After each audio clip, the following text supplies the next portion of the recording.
Ini kantor Bupati Biren.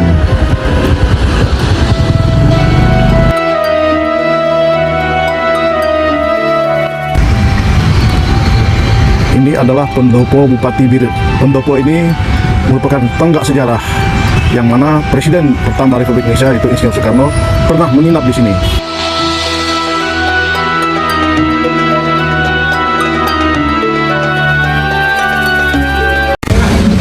Salam Mandenangro, Pasai Selanto, Aceh Utara. Assalamualaikum warahmatullahi wabarakatuh.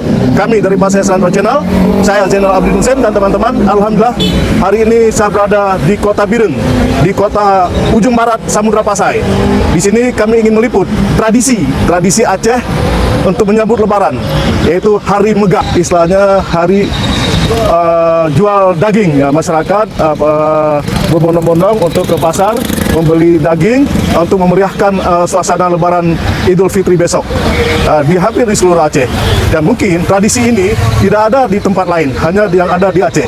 Mungkin harga daging pun akan lebih mahal, beda dengan tempat lain. Tapi bagi masyarakat Aceh, masalah harga misalnya tidak masalah. Yang penting mereka bisa menyambut Ramadan dengan keluarga, dengan bersama-sama, dengan ya, ini tradisi Aceh. Mungkin kita akan coba mendekati ke penjual dagingnya. Mungkin kita bisa tanya berapa harga daging sekilo. Harga sapi berapa sekilo, Pak? Harga sapi? 180.000. Kalau kerbau? 200. Tadi beda dengan harga yang biasa ya. Kalau harga biasa kan standar kalau sapi sekitar berapa? 100-an ya? 150. Ini lebih mahal sedikit karena Lebaran. Ya kan menyambut Lebaran. Jadi inilah tradisi Aceh yang tidak ada di tempat lain.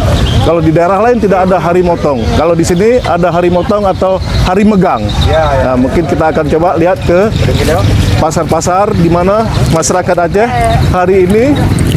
hari ini semua menjual daging-daging. Ini yang terjadi di daerah Aceh, yang mungkin di tempat lain tidak ada.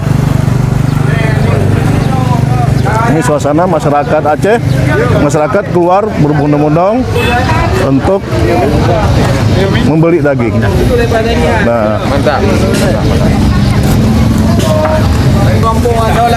ini berapa harga, Pak? Sekilo? Harga sekilo 180. Memang harga ini seperti yang tadi juga, harganya agak beda dengan hari-hari biasa. Hari megang atau hari motong yang ada di Aceh. Nah, ini agak beda dengan hari biasa. Jadi masyarakat Aceh, seperti saya ulang lagi, mereka akan keluar berbondong-bondong untuk membeli daging untuk menyambut Idul Fitri besok, hari raya besok. Demikian.